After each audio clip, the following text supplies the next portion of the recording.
de Israel ha ido descubriendo y madurando y purificando, profundizando el rostro de Dios a lo largo de su historia, y así ha quedado recogido en los distintos libros de la Biblia, por lo que podemos encontrar diferentes y hasta contradictorios rostros de Dios.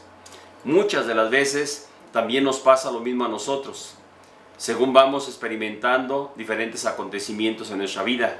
El pueblo de Israel vivió la experiencia del desierto, vivió la experiencia del cautiverio, vivió la experiencia de la guerra, vivió la experiencia como todo pueblo, como toda persona, como toda familia, pues compartimos diferentes momentos y situaciones en la vida. Y ahí es donde entra cómo miramos a Dios, de qué manera lo tomamos, cómo lo sentimos, cómo en el momento es parte de nuestra vida. Según vamos reflexionando, estudiando y viviendo, o va pasando el tiempo, vamos conociendo y experimentando incluso y corrigiendo nuestra vivencia de la presencia de Dios en nosotros. Diferentes formas de mirarlo y de verlo. Esto pues lo sabemos muy bien. Hoy iniciábamos con la lectura del libro de la sabiduría. Es de los últimos libros que se escriben antes de Jesucristo. Los judíos se encontraban dispersos por el mundo, por el Imperio Romano, y la mayoría vivía en grupos aislados, con apuros económicos, discriminados, aunque permanecían fieles a Dios, ciertamente. Y lógicamente se preguntaban, ¿por qué estamos aquí? ¿Por qué estamos así? ¿Por qué Dios permite que otros prosperen y nosotros seamos esclavos o estemos fuera de nuestra patria? ¿Por qué nosotros sufrimos la injusticia?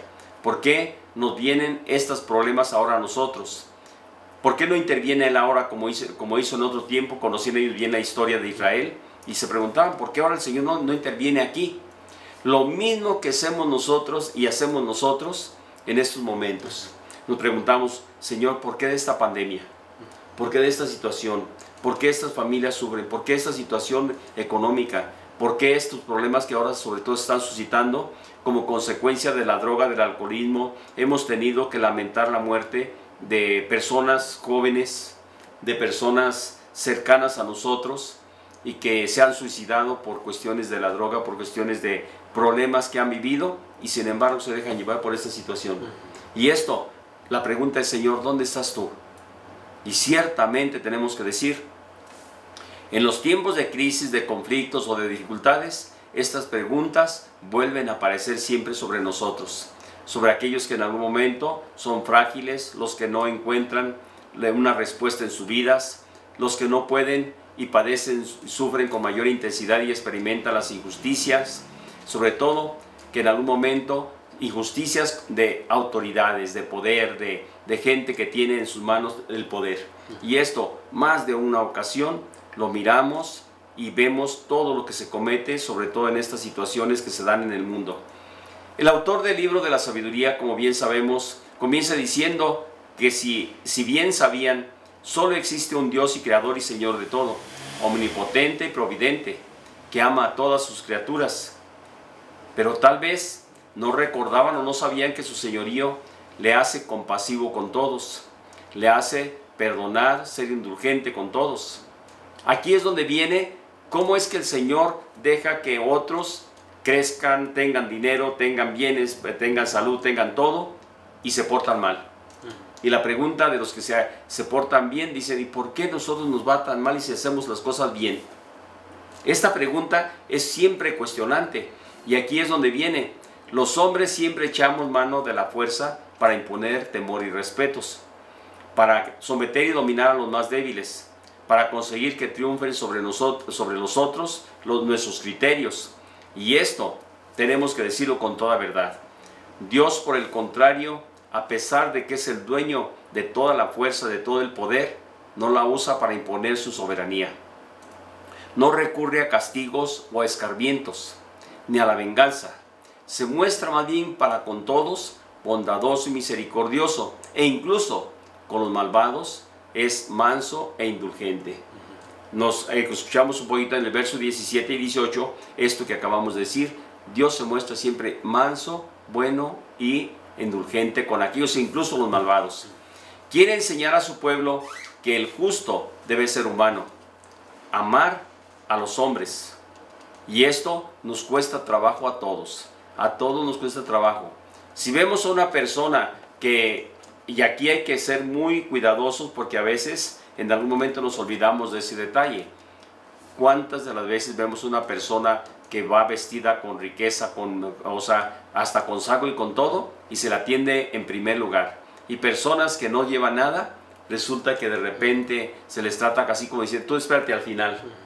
Y eso solamente para decir un pequeño detalle, como hay muchísimos casos que podríamos señalar. Otra de las cosas, sin embargo, todos merecen ser amados, esperar su arrepentimiento incluso de esos malvados que en algún momento en su vida viven de esa manera. Dios no quiere la muerte del malvado, sino que se convierta y viva, que cambie de conducta y que en algún momento se convierta para él en un signo de esperanza. Yo creo que aquí podríamos señalar algunos de los elementos que de alguna forma pues nos llevarían a descubrir ese gran valor que tiene para nosotros la palabra de Dios. Dios siempre es bueno, Dios siempre te ama. A pesar de las debilidades, a pesar de los pecados, a pesar de las caídas, a pesar de tu carácter, tu manera de ser, busca el Señor que cambies, que hagamos una corrección de vida y nos ayude a transformar esa relación con los demás. A veces no sabemos cómo orar, cómo hacerlo. Dice, el Señor Jesús nos ha dicho precisamente eso. Dios sabe qué es lo que necesitamos más, pero más que todo, tenemos que decir cómo en algún momento de nuestra vida tenemos que aprender a vivir la experiencia del momento en ese acontecimiento, sobre todo que no nos lleve a frustrarnos, a cansarnos. Y aquí hay algo más que de alguna forma aparece de manera muy, muy especial. Dice lo siguiente, para discernir los signos de los tiempos. Hoy nuestro tiempo es algo muy especial, que a veces no queremos entenderlo, familias, no queremos comprender todavía el significado de este problema que tenemos, que pareciera que a nivel mundial solamente son palabras. Ya llegó a nuestra casa, es decir, a nuestro pueblo, a nuestras comunidades. Estamos en un riesgo muy alto. Y aquí es donde viene precisamente discernir los signos de los tiempos. Significa en algún momento poner lo que está de nuestra parte. ¿Para qué? Para que actuemos con congruencia ante la situación que se nos presenta. Colaborar cada uno y cada cual desde su propia vocación y hacer que esto se convierta en una oportunidad. No hay otro camino. Así es que ojalá que esto lo tengamos presente y podamos en algún momento, sobre todo, pues realizar esto que pues es una invitación a toda la comunidad. Hagamos lo que nos corresponde y nos toca. Jesús había comenzado su tarea hablando del reino y de la felicidad que en algún momento Él supone que ya está presente a través de la bienaventuranza, el sermón de la montaña, en algún momento las parábolas. En la cabeza de la gente y de los mismos discípulos parece que Él decía, ya se los dije, ya lo entendieron. Había muchos sueños e ideales y deseos sobre la acción de Dios en el mundo. Sin embargo, tenemos que decir algo. Después de cierto tiempo, el resultado es desalentador. Jesús mismo se da cuenta, dice, de que no es aquello que en algún momento Él tenía. No pasa lo que ellos esperaban con tanto anhelo como los apóstoles decían. Es que queremos un reino, pero un reino en la tierra. Un reino de poder, un reino donde tú, Juan, tú, Pedro, tú Santiago, tú, Mateo, que cada uno tuviera su puesto. Simplemente que Jesús los saca de ese sueño y les dice, la cruz es el camino, la cruz es el medio, la cruz es ese proyecto de Dios para este momento. Por eso la pregunta que surge sobre todo debe ser en algún momento, ¿pueden ellos hacer algo para que las cosas mejoren? Jesús quiere, dice, centrarlos, aclararles las cosas, invitarles a la responsabilidad y a la esperanza, a la paciencia. Es decir, ellos quisieran que todo se diera hacia el momento, sin embargo nos dice no. Hay que darle el tiempo para que la semilla madure. Desde su nacimiento hasta la espiga, tiene que pasar su tiempo. Por eso se sirve de las parábolas, resumiendo y subrayando. En el mundo, en la iglesia y en cada uno de nosotros conviven el bien y el mal. Todos tenemos sembradas semillas buenas, pero el enemigo también siembra semillas malas, siembra la cizaña en nuestro corazón, en nuestro interior. Se nota que ambas crecen juntas. Hacemos buenas limpiezas, buenas obras, quitamos estorbos para que el resultado sea mejor. Eso depende de nosotros.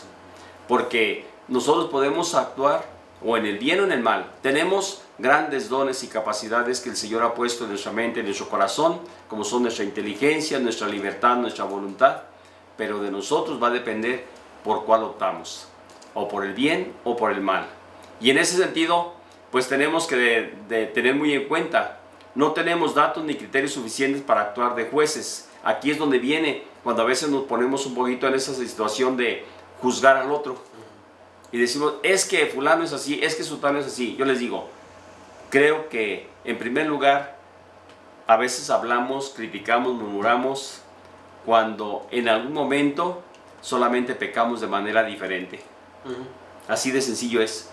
Y juzgamos la vida del otro, pero no nos damos cuenta a veces, como dice Jesús en el Evangelio, quita la viga que llevas de tu ojo para que puedas sacar la paja que lleva tu hermano. Y esto, pues también en algún momento tenemos que decir nosotros en nuestra vida. A veces corremos el riesgo de querernos convertir en ese tipo de jueces. Sin embargo, el sembrador, como en la primera lectura, prefiere seguir haciendo caer su lluvia sobre buenos y malos hasta que venga el momento de la siega. Y es ahí cuando viene la separación, dice, no arranquen no arranquen las plantitas ahorita. ¿Por qué? Porque lo que va a pasar es que van a arrancar junto con la buena planta, de la mala planta, van a arrancar la buena planta, la buena semilla. Y por eso dice, déjenlos, que crezcan juntos. Llegado su momento, sacaremos lo bueno de lo malo. Y ahí es donde viene también lo que tenemos en nuestra sociedad, en nuestras comunidades. ¿Por qué le va bien a este que anda en el mal? ¿Por qué aquel que se dedica a vender drogas, se dedica a asaltar, se dedica a robar, se dedica a esto, le va bien? Déjenlos. El Señor es bondadoso y misericordioso y espera que un día haya conversión. En su bondad llega al extremo, deja caer su lluvia sobre buenos y malos. Creo que esta es la parte central de algún momento de lo que estamos diciendo, porque nos lleva precisamente lo que decía ahorita al principio, la desproporción. Una cosa pequeña, una semillita muy pequeña se convierte en un gran regalo. Una buena planta, que es capaz de acoger dice a pájaros. No es el árbol enorme y grande como un ciprés o un trueno o otro árbol, no, es una cosa muy pequeñita. Segundo, la desproporción también viene, dice, como una pequeña cantidad de levadura hace que una masa totalmente dé un pan en abundancia. Una cosa pequeña hace que totalmente esto se convierta en algo que nos dé la oportunidad de crecer. De la misma manera, el trabajo, el servicio, la donación, el apoyo de personas, hoy se está manifestando acompañando esas situaciones que estamos viviendo. La parábola de la cizaña, como bien sabemos, nos habla de la convivencia y de la tolerancia que hemos de tener para todos aquellos que no comparten nuestros mismos pensamientos e ideales de Jesucristo. Esto lo tenemos seguro de que hay muchas personas que no comparten ese ideal. Pero también no nos autoriza a hacer una división simplista entre buenos y malos, en querer marcar una frontera entre el bien y el mal. No es sencillo y mucho menos generalizar en nuestros pensamientos sobre los demás. Más bien deberíamos de abstenernos de juzgar, dejándolo para aquel que conoce en la profundidad del corazón de cada persona, es decir, a Dios. Pone en sus manos y a Él le corresponde.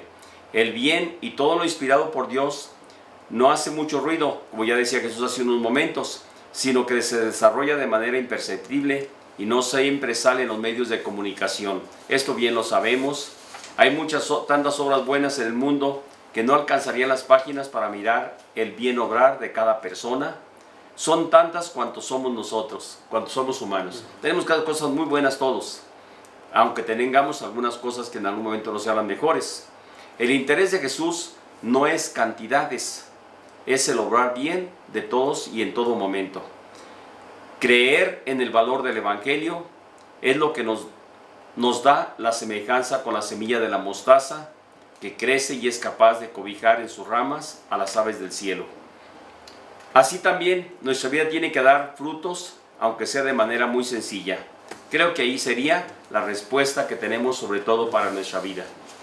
Pues con esto podríamos decir que hacemos esa síntesis en algún momento de cómo estas lecturas de la palabra de Dios del día de mañana pues vienen a enriquecer nuestra vida. Que ojalá tú en tu casa, en tu familia, al compartir este pensamiento, sea una oportunidad ¿para qué? Para enriquecerte, sea una oportunidad para crecer y sobre todo pues madurar en ese sentido de nuestra vida de fe. Muchísimas gracias, buen día para todos ustedes, que el Señor me los bendiga. El Señor esté con ustedes y que la bendición de Dios Todopoderoso, Padre, Hijo y Espíritu Santo, descienda sobre ustedes y les acompañe siempre. Amén. Muy buena tarde, que Dios me los bendiga siempre. Van los siervos con el Señor, van y preguntan al Señor, que tú no sembraste solo trigo en tu campo. ¿Cómo es que ahora ha brotado la cizaña y el trigo a la vez?